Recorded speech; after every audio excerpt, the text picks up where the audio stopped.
skończymy przed moim kolejnym spotkaniem. The fighting Prime Minister of Poland, Lidia Sobieska, makes her return to the King of Iron Fist tournament in Tekken 8 as the second DLC character.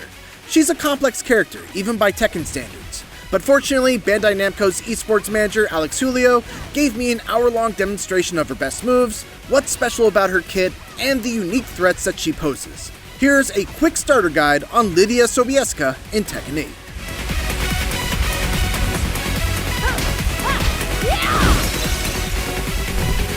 Like her Tekken 7 iteration, Lidia is a character that utilizes a lot of stances. In Tekken 8, she has a total of 4 of them. They are Cat Stance, Horse Stance, Striking Wolf Stance, and Heaven and Earth. Each stance has a number of follow-ups, from lows to quick highs that beat jab mashes, to punishing mids that can lead to hugely damaging combos. She's a character that can leave her opponents scared to press buttons, and when they're conditioned into that state, then she can use moves that are plus on block to keep her pressure going. She's also got very strong punishes, a fully tracking low that we'll go over in just a bit, and very strong approach tools in both her forward 2 and forward 1. She's also a character that benefits greatly from her heat gauge, which we'll go over right now as we talk about her best moves, starting with the aforementioned forward 2. A returning move from Tekken 7, forward 2 is a mid-punch that leaves Lidia at +5 on block and forces her into Horse Stance, regardless if the attack hits or is blocked. On hit, the opponent is in a real bad spot. It's +15 and leaves her in a position where she can do pretty much any follow-up in Horse Stance and it will beat mashing.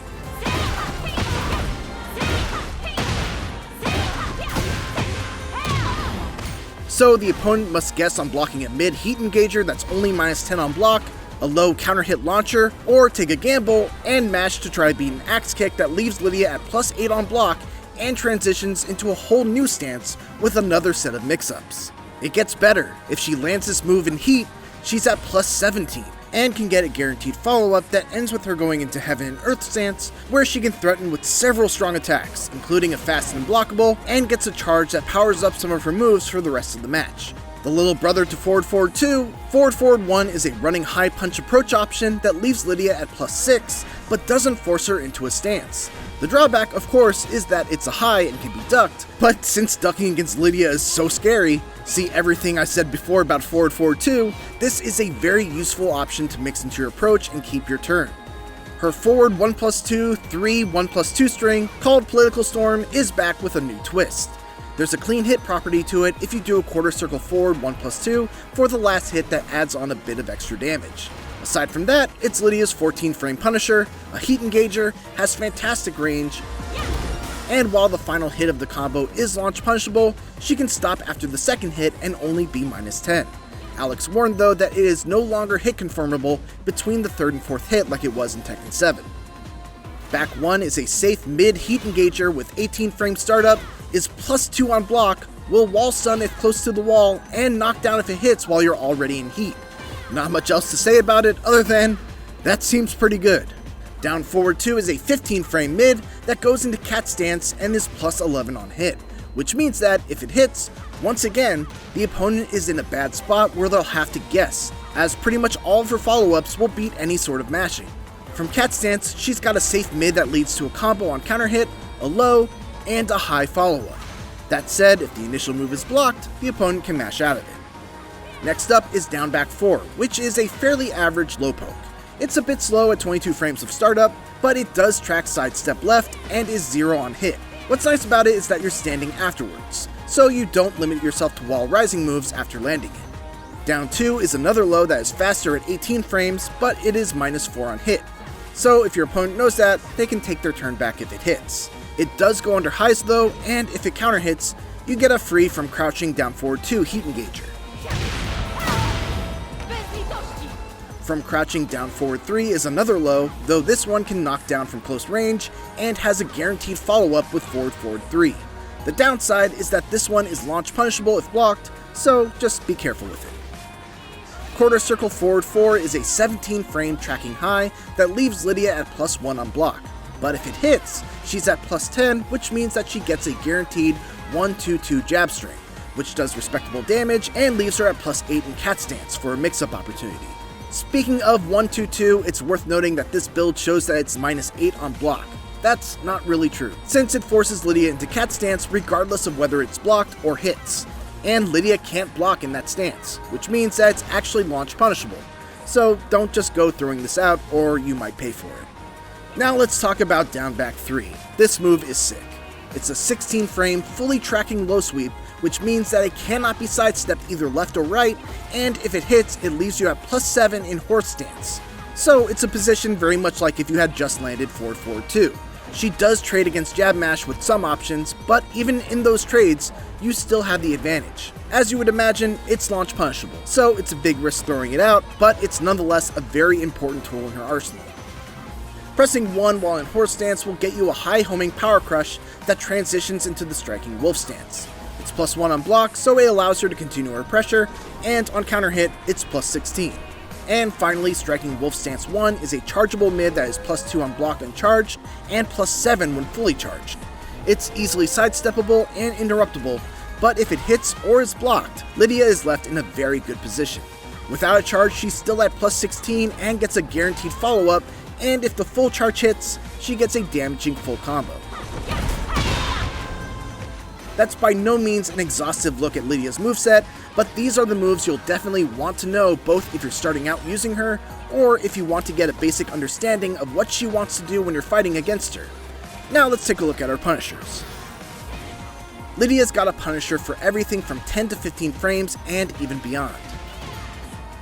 Her 10 frame punish is her 1-2-2 string. It does good damage and leaves her in cat stance at +8. It's an extremely good 10 frame punish.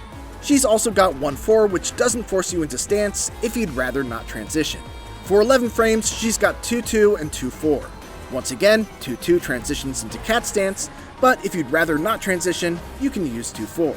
Her 12 frame punish is 4-2-4, which can wall splat and wall break. For 13 frames, she's got back 2-3, which leaves her at +6 on hit. At 14 frames, she's got the aforementioned political storm string that does big damage and is a heat engager as well.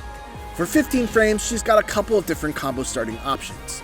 3-2 is her main starter that you'll likely see the most damage out of for 15 frames. There's a just frame property for perfectly timing the second hit that gets you extra damage. Up forward 4 is her hop kick, which is less ideal as it will tornado the opponent afterwards, diminishing some of the damage. And down forward 4-2 is her far-reaching 15 frame punish, which can be followed up by a guaranteed forward 1 and 2. For her wall rising punishes, she's got wall rising 4-2 as her 11 frame, which goes into cat stance.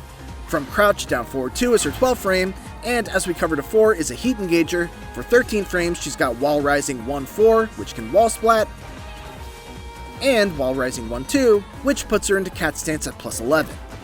For 14 frames, she's got wall rising 3, which gets a free follow-up with forward 1+2 once again, and for 15 frames, she's got the standard wall rising 2 launcher.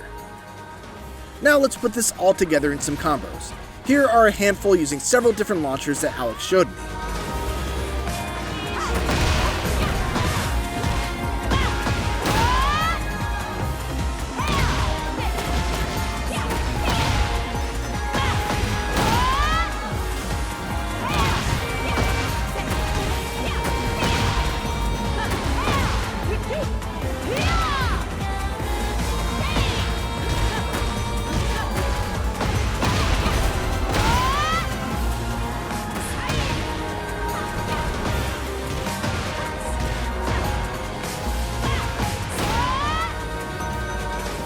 And before we wrap up, we need to talk about one last stance of Lidia's, the Heaven and Earth stance. Heaven and Earth is a unique stance in that she can only enter it while in heat or after a heat engager, and she can enter it while in any other stance by pressing up. As I touched upon briefly earlier, when she enters this stance, she gains a charge, which simply powers up the damage of some of her moves and persists through the entirety of the match. From Heaven and Earth, she has 3 main options. Press 2 for a powerful 13 frame mid that's +6 on block, 1 for an 18 frame power crushing mid that's only -11, and 1+2 for a 16 frame high unblockable attack. And finally, the last thing to know about this stance is that it's also a parry stance. If attacked during it, she will parry, restore some of her heat time, and re-enter the stance with enough time to follow up with one of the attacks she can use out of the stance. Lidia is a complex character, with one of the largest movesets I've seen in Tekken 8. She has ways to mix you up and continue her suffocating pressure. I hope this guide proves useful for both players who want to learn how to play her, and for those looking for ways to deal with her by understanding her moveset just a little bit better. Thanks for watching, and for everything else, keep it here on IGN.